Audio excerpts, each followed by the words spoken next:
What language do you speak? Kerala. Kerala? എന്താ വിശേഷം? Sugo. സുഖം? I have this gift. Do you want to accept this gift? Food items. Food items make नहीं आदमी है ना food दूसरा आदमी का नहीं. നമുക്ക് അർഹതപ്പെട്ടത് മാത്രം മേടിച്ചാൽ മതി എന്നുള്ള ഒരു മൈൻഡ് എനിക്ക് നമ്മളങ്ങനെ വളർന്ന് പഠിച്ചല്ലോ. आपके पास food है? फूड है. क्या बात है?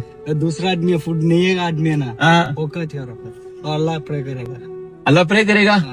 ഞാൻ വർഷാപ്പിക്ക് പോയിക്കൊണ്ടിരിക്കുകയായിരുന്നു. അപ്പോൾ യാദൃശ്യമായിട്ട് ആളെ കണ്ട്. അപ്പോൾ ആള് ഇങ്ങനെ വിളിച്ചു തന്നെ. അപ്പോൾ ഞാൻ ആള് സൈക്കിളിൽ നിന്ന് തിരിച്ച് ആളടുത്തേക്ക് പോയി. അപ്പോൾ ആള് പോയപ്പോൾ പറഞ്ഞു ഒരു ഗിഫ്റ്റ് തരാമെന്ന് പറഞ്ഞു. അപ്പോൾ ഞാൻ എന്ത് ഗിഫ്റ്റ് ചോദിച്ചു. അപ്പോൾ ആള് പറഞ്ഞു ഗ്രോസറി ഫുഡ് ഐറ്റംസ് ആണ് പറഞ്ഞു. അപ്പോൾ ഫുഡ് പറഞ്ഞപ്പോൾ ഞാൻ പറഞ്ഞു എൻ്റെ കയ്യിലുണ്ട്, ഞാൻ കഴിച്ചു. അപ്പോൾ അത് വേറെ ആർക്കെങ്കിലും കൊടുത്തോളം പറഞ്ഞു.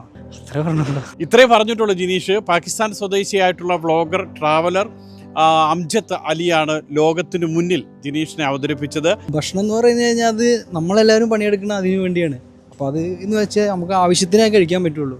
അത് കഴിഞ്ഞാൽ നമുക്കൊരു പരിധി വരെ പറ്റില്ല. അത് അപ്പോൾ ഇതിനെന്തിനാ, എനിക്ക് എൻ്റെ കയ്യിലുണ്ട്. അപ്പോൾ അത് ഇല്ലാത്തവരുടെ കയ്യിലെത്തട്ടെ എന്ന് അതുകൊണ്ട് ഞാൻ പറഞ്ഞു. ഈ വീഡിയോ പുറത്തു വന്നിട്ടേ ആളുകൾ കാണുകയും വിളിക്കുകയും സംസാരിക്കുകയൊക്കെ ചെയ്തിരുന്നു. ഒരുപാട് പേര് വിളിക്കുന്നത് അതൊക്കെ കാണുന്നുണ്ട്. ഇപ്പോൾ റോട്ടിൽ കൂടെ ഒക്കെ പോകുമ്പോൾ ഉണ്ട്. ഞാനിപ്പോൾ അങ്ങനെ വിചാരിച്ചിട്ടല്ല. ഏതായാലും ഇതുപോലെ മുന്നോട്ട് പോകണം. ഞാനങ്ങനെ എല്ലാവരും അങ്ങനെ ആയി മാറണം. ഇത്രേ ഉള്ളൂ.